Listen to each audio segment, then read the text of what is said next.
Iran पर अभी हमला होने की कोई संभावना नहीं है, लेकिन अब प्रबल संभावना है। और जब हम प्रबल संभावना की बात कह रहे हैं तो मानकर चलिए कि वह घड़ी आ गई है जब ईरान के आसमान में भगदड़ मचेगी। ऐसे में पहला सवाल उठता है कि ईरान पर पहले हमला कौन करेगा, इजराइल या अमेरिका।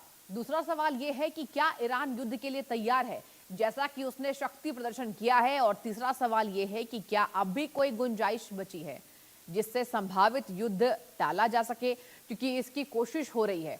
कहां से हो रही है, कैसे हो रही है, ये सब हम आपको बताएंगे। तो बने रहिए समझिए.com के साथ, क्योंकि खलीफा का खुदा ने मतलब ट्रंप ने टिकट काट दिया है। दरअसल वेनेजुएला की कामयाबी के बाद ट्रंप खुद को खुदा समझने लगे। हालांकि सम्राट या साम्राज्य चाहे कितना भी शक्तिशाली क्यों ना हो, एक ना एक दिन पतन के गर्भ में जाता ही है।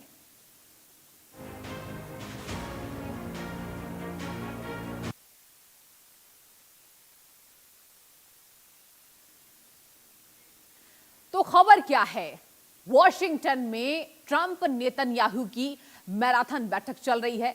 ईरान पर हमले की बनी फाइनल रणनीति है। तेहरान से इजराइल को मिलेगी हरी झंडी। अमेरिका के निशाने पर खामेनेई। हमले का मकसद तख्ता पलट तक सीमित। आक्रामक हमला होगा और सीमित एक्शन पर फैसला होना है। ईरान का शक्ति प्रदर्शन से डराने की कोशिश। बैकडोर में बातचीत का दौर भी लगातार जारी है। और ईरान वर्सेस यहां पर अमेरिका को लेकर आपको हम अहम जानकारी दे रहे हैं समझिए.com के द्वारा कि आखिर क्या ईरान के साथ क्या होने वाला है। और इसके साथ ही आपको बता दें कि क्या प्रदर्शन से डराने की कोशिश हो रही है। तमाम कयासों के बाद अब यह साफ हो गया है कि ईरान के पास वक्त नहीं है। डील ही एक ऐसा उपाय है जो ईरान को अमेरिका से बचा सकता है।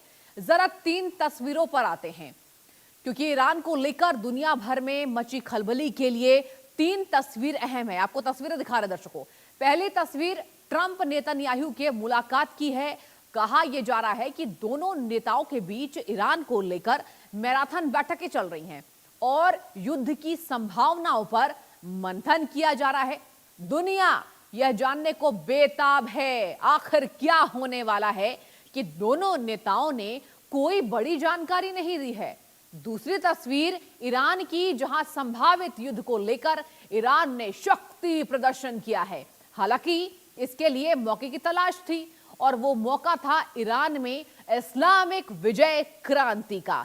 लेकिन यहां भी खामनेई के खिलाफ नारेबाजी हुई है। कहा यह जा रहा है कि ईरान में जारी जेन-ज़ी आंदोलन के बीच यह शक्ति प्रदर्शन ध्यान भटकाने का बहाना मात्र था। अब जरा तीसरी तस्वीर आप देखिए। आपके टीवी स्क्रीन पर हम तस्वीरें लगातार दिखा रहे हैं। तीसरी तस्वीर के पीछे ईरान के कट्टरपंथी खलीफा का डर छिपा है। अमेरिका के संभावित हमले के बीच बैकडोर से बात करने के लिए खामेनेई के करीब अली लारिजानी ओमान में हैं और वहां के सुल्तान हैथम बिन तारिक से भी बातचीत कर रहे हैं। ईरान ने इन मुलाकातों को महत्वपूर्ण बता दिया है। ये तस्वीरें भी आपको दिखा रहे हैं, जहां बता दें आपको कि अब कहा यह जा रहा है कि ईरान और अमेरिका के बीच युद्ध जैसा तनाव चल रहा है। इस बीच व्हाइट हाउस में एक खास मुलाकात हुई है। राष्ट्रपति डोनाल्ड ट्रंप और इजराइल के प्रधानमंत्री बेंजामिन नेतन्याहू के व्हाइट हाउस में अहम बैठकें हुई। जैसा कि हमने आपको अभी भी बताया है, इसमें ईरान का मुद्दा केंद्र में रहा। ट्रंप ने साफ शब्दों में कहा कि वह ईरान के साथ कूटनीतिक बातचीत को प्राथमिकता तो देते हैं, लेकिन ईरान को हमारी सारी बातें माननी होगी। अब जरा सोचिए दर्शकों, ट्रंप चाहते हैं कि ईरान सरेंडर कर दे और उनके अनुसार चले, जैसा कि ट्रंप चाहते हैं और करते भी हैं।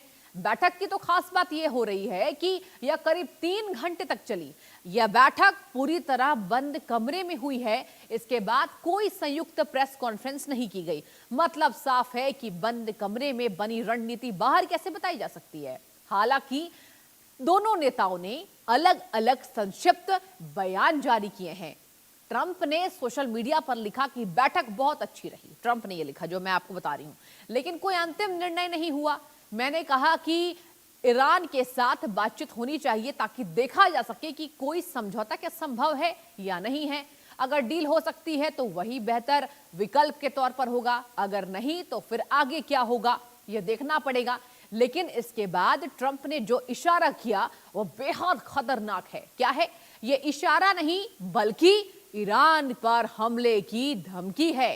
जाते जाते ट्रंप ने ऑपरेशन मिडनाइट हैमर का जिक्र किया, जिसके जरिए पिछले साल ईरान की न्यूक्लियर साइट्स पर हमला किया गया था। एक एक जानकारी आपको समझिए.com के द्वारा हम दे रहे हैं। ये गहन विश्लेषण आपके सामने हम लेकर आए हैं कि आखिर ईरान वर्सेस अमेरिका के बातचीत में क्या समाधान निकल रहा है या फिर युद्ध के आसार बनते नजर आ रहे हैं। और समझिए.com के द्वारा आप तक यही जानकारी पहुंचानी है हमें कि आखिर कितना प्रबल है ईरान और उसके सामने अमेरिका। जैसा कि मैंने बताया, दोनों नेताओं ने यानी ट्रंप और नेतन्याहू ने संयुक्त प्रेस कॉन्फ्रेंस नहीं किया ताकि मीडिया के क्रॉस सवालों से बचा जा सके। बैठक के बाद नेतन्याहू ने जो भी अलग में बयान जारी किया, नेतन्याहू ने अपने बयान में क्या कहा, क्या बोले नेतन्याहू, ये आपको हम बताते एक करके। हमने बैठक इजराइल की सुरक्षा जरूरतों को स्पष्ट रूप से रखा। इस बैठक में दोनों नेताओं ने ईरान, गाजा और क्षेत्रीय हालात पर चर्चा की, साथ ही आपसी समन्वय बनाए रखने पर सहमति जताई। यानी 3 घंटे की मैराथन बैठक के बाद नेतन्याहू 3 लाइन में अपनी बात कहकर चले गए। आप मामले